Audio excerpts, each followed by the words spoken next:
So thank you, Marty. I think you made a very important point that from a risk point of view, and I've run pharmaceutical companies, public companies. I've started 11 companies, had 4 multi-billion-dollar exits. There's usually been the FDA involved in a tremendous amount of risk. And what is really wonderful about the space that we're in, which is research tools, is that we sell to all the pharmaceutical companies, all of the biotech companies. And we started the company because we found really an urgent need, which is to improve cell culture, stem cell culture, and tissue culture. And these processes are key to biomedical research. They're fundamental to bringing new drugs to people, and yet they are very flawed. And we really are the first company that is developing huge data sets that enable breakthrough insights and machine learning. Next slide, please. Okay.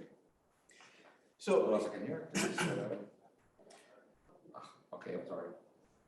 So here are some examples which are not readily found in life science of the kind of data and images that we pursue, that we provide. We produce terabytes of data a week for our customers, and we're basically bringing analytics and automation to the cell culture area. Yep. Next slide, please.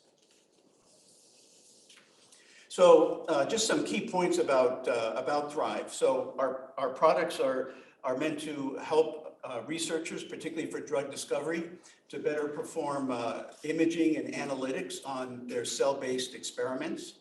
We have a very experienced team. We've had 5 multi-billion-dollar exits among us. We have some really major collaborations, particularly for a small company. We have a collaboration with a large Japanese pharmaceutical company to develop a very advanced tissue imaging system. And we have research collaborations with some of the leading institutions in the US, Stanford Stem Cell Core, Harvard Stem Cell Institute, the Broad, Wake Forest Institute for Regenerative Medicine. And we're developing with them software programs which will be coming to market over the next year or two. So we have limited competition in this space. There's been very little innovation in cell culture. And as a result, nobody's really built these instruments before. And we've been able to file really an extensive IP portfolio. So we've filed 78 patent applications, of which 25 have issued.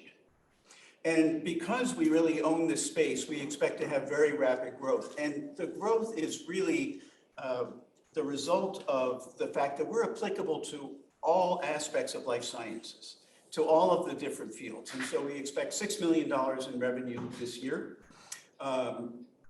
Next year, 16 to 17 million, and by 2026, over 150 million. We've raised $29 million to date, mostly from family offices. The Estee Lauder family is our largest investor. They've known me since I started a neural network company that was bought by Fair Isaac for over $1 billion. We also have numerous angel groups, New York Angels, Life Science Angels in California, Landmark Angels, and some really leading industry executives. Bob Easton, who ran IBM's healthcare consulting group, former CEO of Novartis, Exact Sciences, and Cytek. So we're currently raising a $5 million convertible note. We've raised 3.5 million of that, and it converts into the Series B at a 20% discount. And the use of proceeds are for commercialization. We have 2 products on the market. We've sold 10 instruments. And with us coming out of kind of the lockdowns, we just went to our first conference, Society for Laboratory Automation, and it was fantastic. We were one of the busiest booths, even though we were by far not the largest. So it's proceeds are mostly for sales and marketing, but also we are pursuing an acquisition of a very related, profitable small company in the cell culture area. Quick question just on your investors. Are many of them repeat investors that invested in your prior companies? Yes, very, very much so. And also my co-founder, who is responsible for some of the most important instrumentation in genomics, including Illumina's sequencing instruments, which, as is typical in this industry, they did not develop. They bought innovation just like someday we're going to be bought by one of the larger companies. Yep, yep. Next slide, please. So let me tell you a little bit about cell culture. So first of all, cell culture is basically reproducing the body's environment, but within a laboratory. And the basic tools are on the right. Cells are kept in these incubators. They're taken out of them, the doors open, temperature changes. They're walked across the lab, put under a microscope, and researchers actually spend 2.5 hours per day looking under the microscope. And guess what? When they stop looking under the microscope, all the data is lost. And all of this is done manually, and it's poorly documented. So this is despite cell culture being a $29 billion per year market and being key to biomedical research. It's still conducted like it was 65 years ago. Very similar to a company, Cytic, where we automated cytology labs. Pap smears have been read the same way for 65 years before our instruments. And now 90% of pap smears are read by those instruments. So as a result of this manual process, cells in experiments are highly variable and non-comparable. And there are some amazing rates of mislabeling and cross-contamination. So there's about 20% of all cell lines that are being studied are mislabeled. This is a statistic from NIH and FDA. This means that a researcher is screening drugs on what he thinks are liver cells, but they are prostate cells. So no wonder we have such small chances of getting a drug to market. And even though we're studying these cells thinking that they're representative of our patients, of our cells, they really are not. They're very diverted. So the conclusion is good science needs good cells and good data about it, and it doesn't have it. Next slide, please. So the importance, we're really all about data, and the importance of data is that it can basically allow you to have reproducible research. And as a result of this mess, we don't have reproducible research and reproducible data. Nature magazine kind of blew the lid on this crisis, the crisis rocking research. It was followed up by a bombshell study by Amgen, where they studied 53 landmark studies, and they were only able to replicate 10% of them, 5 of them. And there's been study after study, Bayer, other pharmaceutical companies. The best statistics have shown that only half of the data in journals is reproducible. And this bad data becomes cumulative, unfortunately. And patients are put at risk. Hundreds of thousands of patients have been enrolled in clinical trials that are based on poor science. So this is like an old combinatorial problem, right? Like you've got a whole bunch of stuff that's 50% likelihood, and then you multiply them out, it's like a 0.5% likelihood, right? So exactly, yeah, 50% of 50% of 50%, and it's a bad number. And that gives you the rate of drug discovery success. Yep, yep. Okay. Next slide, please. So our solution is instruments and software that provide advanced imaging, analytics, automation, so that you have reproducibility in cell culture, stem cell culture, and tissue culture. And rather than my telling you how great our instrument is, I'd like to give you some quotes from some of our 10 customers. Remarkable resolution. We see things we have never been able to see before. And by the way, that's not because of the optics. We're using optics that are available off the shelf. It's because of our algorithm group of 3 people who have really advanced this field. Another quote, tracking single cells and colonies in 3D is game-changing for drug discovery.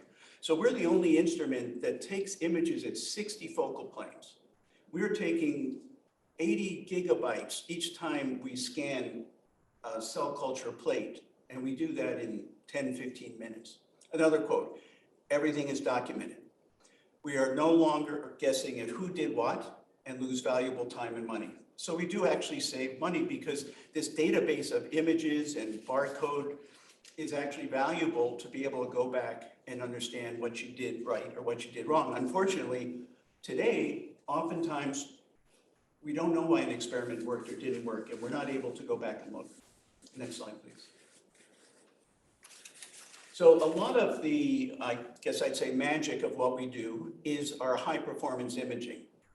And one of the things we do is we can find and track a single cell or a colony over time. This has been a holy grail that no one has been able to do. So there are many important workflows, such as CRISPR, where you've engineered a few cells, or single cell sorting, where you end up with one cell or a few cells, and then you have to grow them. Guess what? It takes, with current instruments, not using Thrive, it takes a couple of weeks until those cells have multiplied enough that anyone can even find them. But because of the massive number of images that we take of the plate, we're able to not only find them, but follow them over time so you can follow the biology. And we do this with the 60 focal planes, 2.5 to 50 microns apart, which the researcher can determine. And a lot of the value is that we take comparable images every time and all of the cells in all of the wells, in all of the plates in the lab. So you have this complete database. And our sites are generating 2 to 3, on average, terabytes per week. This is genomics, beyond genomics quantities of data, but for cell biology, for live cell biology. And it just hasn't been available yet. Next slide, please. So we have a family of instruments. We have 2 on the market. On the left is our single plate benchtop instrument. It's about 1.5 by 1.5 by 1.5. It's $100,000 list price approximately. And our second product, Cell Assist 50, takes the imaging of the single plate and combines it with a 50-plate incubator that around the clock and remotely, you can develop these time series images so you can follow the biology and compare that with, and including the fact that you can get back to the same cell each time, gives you a really powerful data set. Most of our focus now is on software modules. Of our 9 engineers, 8.5 are software. And we're developing software modules that we'll be selling on a subscription basis for viral plaque assays, for scratch assays, for imaging organoids, a machine learning toolkit. And in the future, we're going to add fluidics to the Cell Assist 50, and that will be our next system, which is full walk-away automation. Next slide, please. And none of those require FDA approval, by the way. So remember I told you about the incredible rates of mislabeling, about 20% that occurs in labs. Well, the power of data is that you can find that. So this data came from a very prestigious institute. I mean, all of our customers are well-known pharmaceutical or well-known research organizations. So these are top quality organizations. But sure enough, they discovered that there were these cells that were growing much faster than all the other supposedly same cells. And so the power of data is they caught something they never would have caught, which is the fact that these are mislabeled. Next slide, please.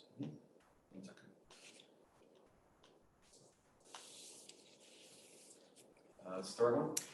So another customer said, Thrive will change the world. And I was surprised. I thought he was joking. I said, can I quote you on that? He said, no, you can, I'm serious.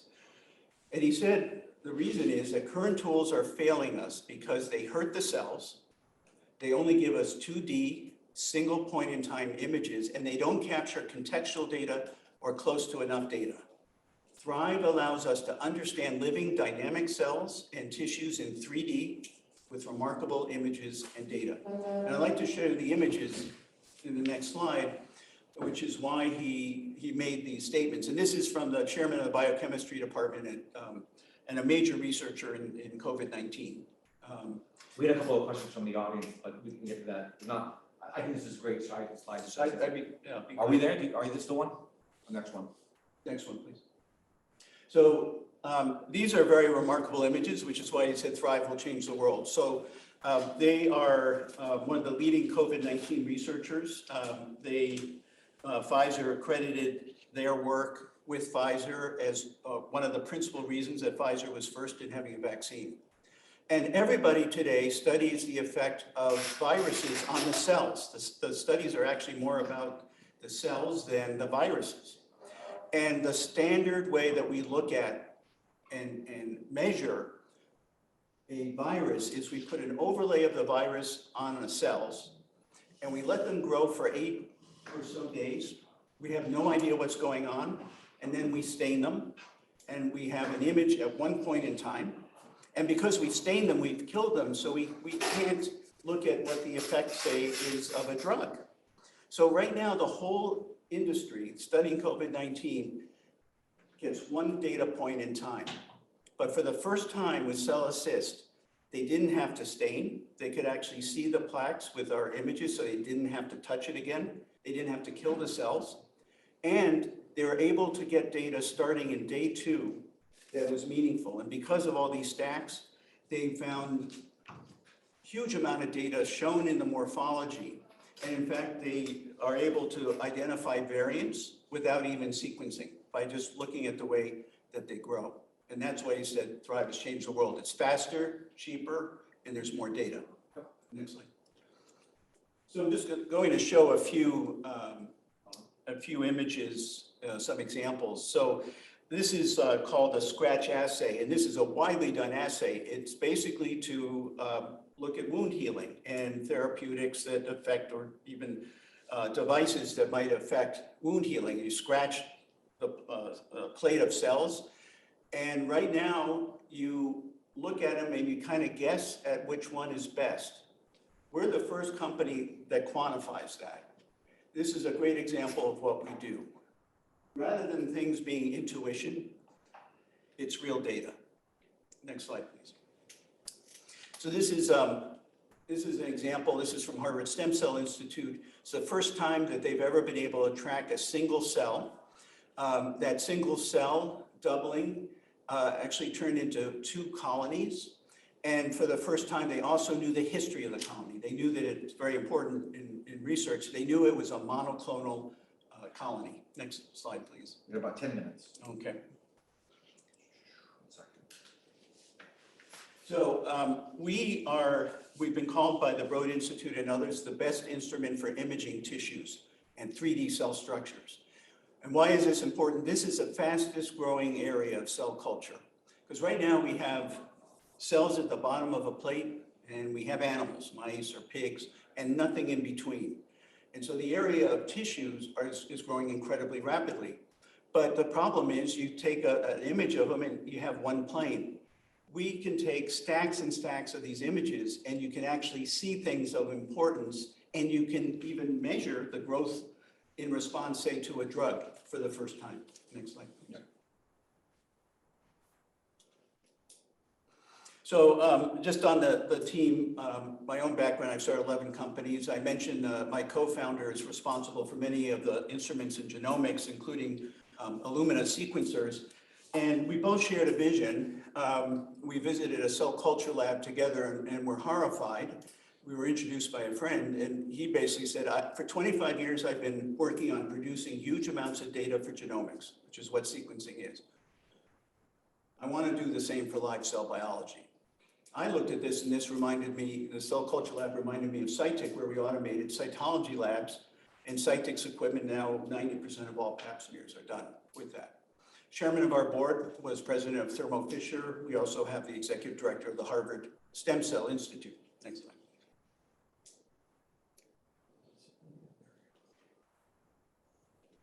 So just very quickly on the fundraising, you can see that we've had nice increases in our pre-money and our post-money valuations. We've raised $29.4 million to date.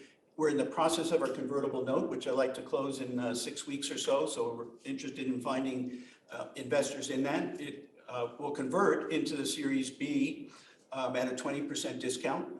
Mid this year, we look to complete our Series B. We actually already have a good term sheet, but we really want to put together a strong group of investors. Next. So on the acquisition side, we're in a space that is very hot, and comparable companies in M&A and public markets trade at 10 to 35 times 12 months trailing revenues. And that includes good companies and bad companies. Those are the averages. And we have many likely acquirers. Almost all of the ones that are listed here, Agilent, Danaher, Merck, Fujifilm, Nikon, Thermo, Sartorius, PerkinElmer, have pursued us many times to talk about acquisitions, but it's really too early at this point. We're still adding so much value and showing how important this area is. And there are many wonderful public comps. Next slide. So just in summary, why Thrive? So we are truly transforming the field of cell-based experiments, which is a basis of biomedical research. And we're bringing to cell biology what sequencing brought to genomics, huge amounts of reproducible data. We're providing critical data for drug discovery and accurate data so that you're looking at the right cells. And we have the team to do this. So good science needs good cells, and that's what we're doing. We're giving them good cells. So just a couple of questions from the audience. Are there any regulatory approvals that you need to be successful? It's made my life so much easier to be able to say minimal. We just sold an instrument to one of the largest CROs in the world. They are using our instrument on 400 plates at a time that they prepare for assays. And the most that we have to do for them, because they're in a regulated environment, is implement some software requirements, 21 CFR Part 11, which we'll have done in a few months. In 3 or 4 years, we're going to be in an even bigger market than research market, which is bioprocessing and manufacturing. And even there, although we have to have reliable, validated instruments, we don't even have to be what's called GMP. From the pharmaceutical company's point of view, the whole process has to be good manufacturing practices, but they use many instruments that are not. But we have to have a high quality validated instrument. So the regulatory side of this is minimal, and I think it's a very big de-risking for us. Who are the competitors in the space? Like who do you worry about? So the competitors are mostly microscopes, digital microscopes. And they're very limited. They don't provide the quantity of data, the same data each time. They don't have the quantity of data. They don't have the best software practices, easy to use software. So we're kind of like a next generation microscope. There are some companies that do scanning. None of them have the kind of software we have, the ability to take 60 focal planes, the ability to track a single cell. The focusing algorithms that we have are incredibly important. So part of the reason why we were not able to study viral plaques without staining is that most systems will actually focus on the debris, not on the cells. And so our ability to do all these things, increasingly it's only software and not our hardware, really sets us apart. So it's everything has competition. It annoys me when people say that's not the case, and it is microscopes. But microscopes have not, for cell biology, really advanced very much. Great. So can you talk a little bit more about you've got a high valuation, the rationalization for the valuation, and are there any, how are you going to realize the revenue to get to what you had targeted by 2028? So I've done this before in other companies. Our chairman did it in a company that he went to after Thermo. And what's different about us is that it may appear to be a high valuation, but we actually have 2 instruments on the market, a large amount of software, and we're about to complete the engineering and testing on our 3rd instrument, which is full walkaway. It's very unusual that a company has such a family of products. And it is relevant to almost every area of life sciences. And so we are, as we grow, we have customers in more fields. And for instance, we didn't know that we offered anything for COVID-19 and infectious disease research until someone bought our instrument and tried it. We didn't know the value that we had in imaging tissues, or we can also image suspension cells, which are used in CAR T. It's really customers that help you understand the power of the instrument. And so we will continue to expand into more and more fields. It's not a customized product, it's a tool and a tool set. So it's easy for us to manufacture and sell it. And it's within price points that labs are used to spending. And by the way, 3/4 of our market is commercial. It's pharma and biotech. The other 20%, research institutes, though, are incredibly important right now as key opinion leaders. But even now, 3/4 of our sales and our pipeline are biotech and pharmaceutical companies who have the resources to spend on this and lose a lot of money if they don't. Great. I've got a couple more questions and then we have to end it. So I'm going to give you 3 questions. They're all kind of the same. So question number 1, are you a device company? Question 2, what's more important, your hardware or your software? And question 3, have you ever considered splitting the company into a hardware and software company? So we are close to being a device company in that we are a combination of hardware and software, but we're not regulated like a device company. So we're really in a segment called research tools, which is actually a fairly ignored area, even though you saw some of the multiples, they're extremely high. So the value of the company is increasingly in the software. We're way ahead of really anybody else with a huge patent portfolio.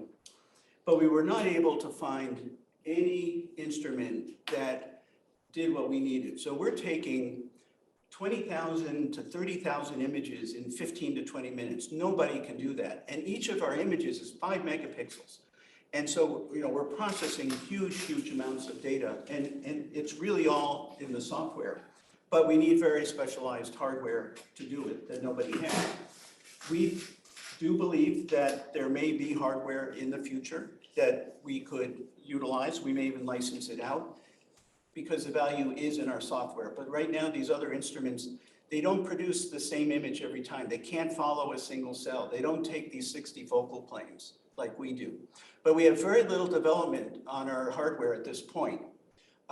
We can't separate it because a lot of our performance comes from the integration of the two. But in the future, we expect to have some porting to other microscopes. It may be a reduced kind of a software. Perfect, great. Well, listen, Tom, thank you so much. Thank Very you, Marty. informative. We have a specially dedicated YouTube channel for Tom's presentations, which is excellent. It's very informative, and having done this multiple times, our group historically has looked at people like this more frequently than first-time ventures because of their past success. And I can name 3 or 4 people if you have an interest in contacting me who have had tremendous success. We're multi-time entrepreneur exits. So, Tom, thanks so much again. Thank you, Marty. Cheers. I'll see you in Austin. Absolutely. We're going to be in Austin, Texas, South by Southwest. So thanks so much.